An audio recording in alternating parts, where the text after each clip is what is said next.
బాగీ గార్డెన్‌లో కుర్చీలో కూర్చొని ఉంటే పిల్లలందరూ కూడా ఫుట్‌బాల్ ఆడుకుంటూ ఉంటారు. అయితే అంజలికి చాలైపోయి వాటర్ తాగడానికి బాగీ దగ్గరికి వస్తుంది. అలా వాటర్ తాగేసి బాగీతో ముచ్చట్లు చెప్తూ చాలా సంతోషంగా మాట్లాడుకుంటూ ఉంటారు. మిగతా ముగ్గురు పిల్లలు ఆడుకుంటూ ఉంటారు.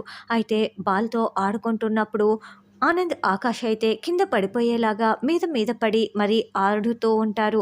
దాంతో బాగి పిల్లలు జాగ్రత్త, మెల్లగా ఆడండి కింద పడిపోతారు అని బాగి చాలా జాగ్రత్తలు చెప్తూ ఉంటుంది. అయినా కూడా ఆనంద్ అసలు వినిపించుకోకుండా ఎలా పడితే అలా ఆడుతూ ఉంటాడు. అప్పుడే ఆనంద్ కాల్తో బాల్ని చాలా విసురుగా కొట్టడంతో బాగి ఉన్న వైపుకే ఆ బాల్ వస్తూ ఉంటుంది. అయితే బాగి, అంజు ఇద్దరు మాట్లాడుకుంటూ ఆ బాల్ని గమనించుకోరు.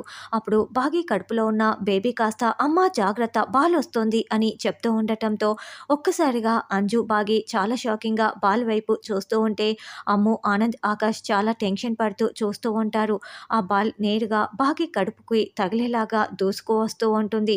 అంజు క్యాచ్ పట్టుకోవటానికి ప్రయత్నిస్తూ ఉంటుంది. బాగి అయితే కళ్ళు మూసుకొని గట్టిగా కేకలు పెడుతూ ఉంటుంది. మరి ఇప్పుడు బాగికి ఏదైనా ప్రమాదం జరుగుతుందా? లేకుంటే అంజు క్యాచ్ పట్టుకొని బాగిని కాపాడేస్తుందా? అన్నది రానున్న ఎపిసోడ్‌లో తెలుసుకుందాం.